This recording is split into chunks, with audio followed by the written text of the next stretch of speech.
So here are some tips for writing, reviewing, and publishing your own case study. So I'm going to go through 4 documents that will give you a lot of tips to do that, and then show you what we've come up with in terms of a tasks and hours estimate for replicating our 3-person team. And then we'll hopefully have 15 or more minutes of Q&A. All right. Yep, that is what I'm going to do. So here we go. To Word. Okay, so you've seen what the final product looks like, and here is the template for getting all of our different authors to get on the same page and produce something that you know, Flo and I as editors can work with and achieve consistency, right? So we said for your first draft, please aim for no more than 1,000 words for the body of your text, meaning your introduction section, your benefits, and your closing. And then after we discuss it, and maybe you have to go back to your farmer, we have to do some more analyses, Flo and I would work on it and get it down to 900 words in the body and then 130 words in the footnotes before it goes to copy editing, okay? And we asked them, so be mindful of each section, aim for the, you know, number of words that we've outlined for each section, and put the number of words, you know, do a, you know, a review of it and do a word count and then display the number of words. And I think that was very helpful to a lot of our authors to be able to, you know, hone in on the story, right? As you can imagine, it's a 19-page questionnaire. It is a lot of information to get through, and we want to try to tell interesting, engaging, and pithy stories. So we thought this was a good way to help do that. You know, they can input the NTT results table right here for everyone to be looking at and studying, NTT comment results, either in the GUI table or in the Excel, and then put the partial budget analysis table results. So this is just the template. A lot of other folks really benefited from the guidance documents that we created, okay? So here we are, the word count again, 900 is where it's going to probably end up being to fit on 2 pages, to accommodate a table, and 130 words for the footnotes. On page 1, you're aiming for the introduction, farm at a glance, those column of bullets, and 2 to 3 photos, right? 4 photos total, I think, were possible. Page 2, and oftentimes started on page 1 was the soil health, economic, water quality, and climate benefits, and closing thoughts, your partial budget analysis table, and your footnotes. So in the introduction, you're aiming to describe the farm, right? You need to you know, set the scene, get the lay of the land, and here are some tips of what to be covering in that section. Here's your columns at a glance, what you need to be jotting down. And we thought that, you know, describing the soils and the slopes would be helpful for farmers to hone in on seeing whether they were a similar enough type of farm and situation and operation. Get a lot of photos, where there's so many times where we had troubles with our designer who was indicating that the photos were not high enough quality. We ended up, per one of our university economists' suggestions, we ended up starting out our soil health benefits section with this partial budget analysis summary of effects paragraph. And it was really nice to be able to succinctly and consistently explain to folks what they were looking at in the PBA table. So we asked all of our authors to write this out and fill in the blanks. Then in each remaining section of the benefits portion of the case study, we said, well, like in a logical way, since, you know, if there is a yield effect, start out by giving us a paragraph on yield. And if the farmer came forward with records, let's describe that and provide as much quantitative detail as possible. Then the analysis typically talks about tillage changes, nutrient management changes, and cover crop changes. So order your description of the story accordingly to how either it's appearing in your table, or change your table to match the story as the farmer is finding it important to tell.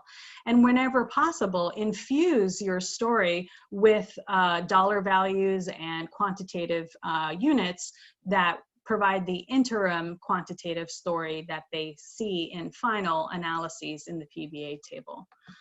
Where there were observed environmental benefits, you know, clearer soil running off, improved earthworms. One of our farmers talked about more beneficial insects that they were seeing because of less pesticide application. I think this was an almond grower case study. That was really neat. You know, all these wonderful, rich, robust stories are very complementary to the quantitative nature of these case studies. And then of course, insert in a very consistent fashion your NTT and your comment results, input your partial budget analysis information, some tips there on how to treat your reviewers kindly and not drive them crazy, and then some closing thoughts. Let's see. Okay, copy editing guidance, you know, it was really nice to, you know, there's a lot of different writers out there and different opinions, and we just thought we wanted to make it easier on us and be more efficient with our time and all of our 4 to 5 different authors if we gave them some guidance on, you know, how to write their best first draft, and so we didn't have to correct a lot of things, and for consistency's sake, they just knew what to do in the first place. Very important to provide the farmer as early as possible with the case study. You want to make sure you go through that red face test with the farmer, right? So when the case study draft has been completed and before it's going to copy editing design, share it with the farmer and make sure you've told his or her story correctly and the numbers look right. Make sure you've gone through your review with your project leader and your economist first, of course, and make sure you're all on the same page and it is the right draft to share with the farmer. And, you know, when there's a lot, like Flo went through some examples of how economics is, you know, as much of an art as it is a science, and you have to do quite sometimes a lot of data side calculations that the farmer may, you know, be surprised about. And so there'll be numbers that is not familiar to the farmer, and you might have to walk them through how you came up with the calculations. And hopefully they sign off on that and it makes sense to them. And if not, you'll have to do some additional work. There may be remaining questions that you can get to, get their impression on the return of an investment and on the ROI. You know, what does the farmer think of the savings in the table? Is that real money? You know, what did the farmers do with that money? What are they doing with that money? These 2 bullet points are something that we thought of at the very end and we didn't really pursue at the beginning. So I'm letting you know now, and these could be really value-added parts of your case studies should you pursue them, you know, like really nailing down, you know, possibly great stories of, you know, how farmers went on vacation with the money. They put a kid through college, they bought a second home, they bought a boat, they put the money back into the farming operation. So really honing in on that as well. Asking how the farmer might use his or her case study to his advantage. You know, we'd love to find out that these case studies could be used to secure an operating loan or more favorable terms on an existing loan. So that would be really neat if you added that element to your project too, to say that these things can actually help folks expand their operations and do more good soil health practices on additional rented land, for example, is one possible story. All right, switching to this section, I think is all that's remaining. So we talked about this 3-person team comprised of an author, a project leader, that's me, and the project economist, that's Flo. And the author were Justin Bodell, Paul Lum, Emily Bruner, Brian Brandt, and Aaron Ristow. So if you like this approach, if this makes sense to you, then this document here provides our best guesstimate of all of the various tasks and tools that are comprised of each of these major sections, right? So we started out with, you've got to find and secure your soil health successful farmer, right? So you know, this 2-hour session represented, you know, what we showed you in about 15 minutes, right? So really going through all of those documents and making sure everyone's on the same page, and then tailoring your introductory documents and tailoring your criteria. Maybe you all think you want to define soil health successful farmer differently and get everyone on the same page. Tailoring that data to collect ahead of time document, finding your soil health farmer, asking around, approaching the farmer through calls and visits, and, you know, getting them to secure an interview date and gaining the consent form signed and back, and reviewing that form of data to collect ahead of time with your project leader and your project economist to just ensure you've actually got a farmer that meets the criteria, so you don't have to go back to the drawing board halfway through the project. Setting up the interview, the date and the time, reviewing the guy, driving there and back, obtaining the photos, downloading and testing that voice recorder, and then we built in some time and effort for you know, your planning and prep meetings. So that is the guesstimate for hours for each of the 3 team members for that first portion. You know, and why are we doing this? Why are we sharing this with you? Was we really do want to empower you to do these things yourself. And should you need to budget time for your team members or pursue fundraising, we hope this is a good, useful first step for consideration. And this is in no way a guarantee that you can get it done in these amount of hours. Do touch base with us again if it takes a heck of a lot longer or it takes a heck of a lot shorter. We'd be looking forward to your feedback. So here are some detailed estimates of the economic methods. I'm not going to go through every single portion of this, but you can see it's very detailed. Everything that we thought of, we experienced ourselves, we wanted to translate and put here for you: the climate methods, the writing and review, and finally the publication. So you can see, you know, very heavy work for the project leader if you did it our way, and less work for the other 2 members. But during the writing and review, we are all there at the table, sweating and working together. You know, the author is primarily involved with me on the environmental analyses. The author and the economist are very much at the table working and reviewing the economic analyses, so on and so forth. And the author is doing a heck of a lot of legwork at the beginning of the project to find the right farmers. So all in all, we have the estimate at the bottom of the page here, grand totals for each member of the team, and total totals here. We're starting to add in a lot of contingencies. We know everything takes a lot longer than we planned, and so we added a 30% contingency. And so, you know, there's no dollar values in here. Of course, we don't know what anyone charges, but hopefully this is very useful. Flo, I think I've done it. Have I covered everything? Yeah, I'd say so, Michelle. I was keeping track, and we're way ahead of schedule. Yes. I have a couple questions that came in, so maybe you can jump into them. I think they mostly, well, one of them's a question and one's a very nice comment. So do you see them there? What is the photo of the main slide? Which main slide? I'm wondering if it's the opening slide to your presentation, to our presentation. Okay, I can answer that question. That is a photo of Jay Swede's farm. Is that right, Flo? No, the very first slide. This one. Is that Jay Swede's? Yeah. Oh, wow. Yeah. And you know why I think this is the case, and of course we can confirm this later, and this might not even be the question, but see, it's a nice strip till, right? Scene of high residue. And okay, actually, I now remember that the slide showing Jay Swede's photo is actually later. Here it is. We have extra slides. There we go. There's Jay Swede. So that's the field. Yeah, you're right. There it is.